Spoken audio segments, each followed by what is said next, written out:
Hello, I'm Anastasia Amoroso coming to you from iCapital Connect 2025 in Arizona, and this is Beyond 60/40. Joining me today is David Breach, President and COO of Vista Equity Partners, and he shares his firm's differentiating strategy to investing in mission-critical enterprise software. Then, in our Tech Spotlight series, Molly Weiss, Group President of Wealth Platforms at Envestnet, explains how product innovations are expanding access to alternative investments. And as always, I share the one thing that caught my attention this week in private markets.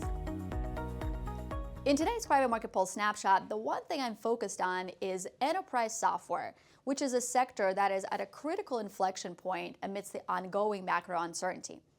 Over the past couple of years, markets have faced a number of headwinds, including elevated interest rates and also lack of exits, and all of that collectively led to a reset lower in valuations and slower deal activity. And the enterprise software space has not been immune.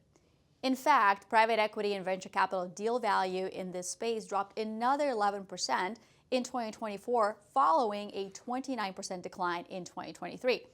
Meanwhile, the broader private equity and venture deal value actually rose 10% last year after a 25% decline in 2023, which begs the question, why hasn't enterprise software bounced back as strongly or as quickly?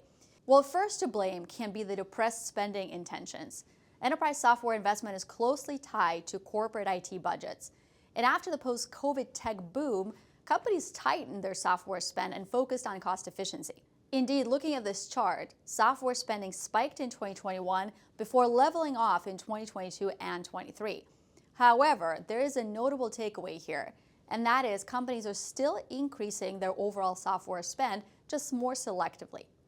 Now, Gartner forecasts software spend will increase 14.2% year over year in 2025, which, by the way, is an increase from the growth rate seen in 2024. And now that should make up nearly a quarter, or 23%, of the overall $5.6 trillion in global IT spend. So while companies may be more cautious, the sector is still seeing growth. Now, second, another challenge for software has been this prolonged valuation reset. Software multiples have started to recover, but they remain well below their highs. For example, public software multiples are hovering around 5 or 6 times sales, which is well off the peak of 20 times seen in 2020, and even below the pre-COVID norm of 9 times. Now, in private markets, in software, the story is similar. Software M&A exit multiples have edged up from 3.8 times to 4.1 times in 2024, but they still remain well off the 6.4 times peak we saw in 2021. And in venture, valuations have improved somewhat, but step-ups have nearly halved from 2.4 times in 2021 to 1.5 times in 2023. But there is some good news. Earnings growth is starting to accelerate again, and historically that has been a leading indicator for valuation expansion. Now, looking at the prior expansionary cycles, and think 2012, 2017, 2019, multiples have expanded by 51% on average. Plus, this time around, margins are also in a much better spot because they rose from 10% in 2019 to 21% in 24. So with this interesting mix of growth and profitability, we're seeing a setup that could finally help lift valuations. Now, where does this leave us? Well, despite the challenges, things appear to have bottomed out and are improving. And as 2025 unfolds, there is a powerful catalyst that could further fuel a recovery, which is artificial intelligence. For much of last year, AI and Gen AI investors were largely focused on hyperscalers, infrastructure, and the hardware semiconductor layers. But with rapid advancements, especially around DeepSeek, we believe we're now entering the next phase, which is the build-out and integration of AI into enterprise software, and we're already starting to see that unfold.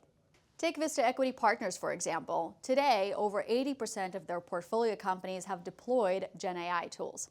We're also already seeing this AI influence in deal activity too. Google, for example, recently announced a $32 billion acquisition of AI-powered cybersecurity firm Wiz, which is its largest deal ever. And in venture, despite broader enterprise software deal activity being sluggish in 2024, the fourth quarter saw 2 of the largest mega deals in history, OpenAI raising $6.6 billion and xAI raising $6 billion. All of these deals reinforce AI's growing role in enterprise software, and we expect AI to continue to be a significant tailwind in the software space.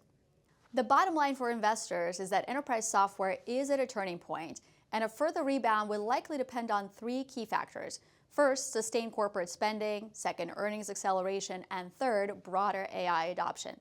If these tailwinds continue to build, enterprise software will be well positioned for a meaningful recovery.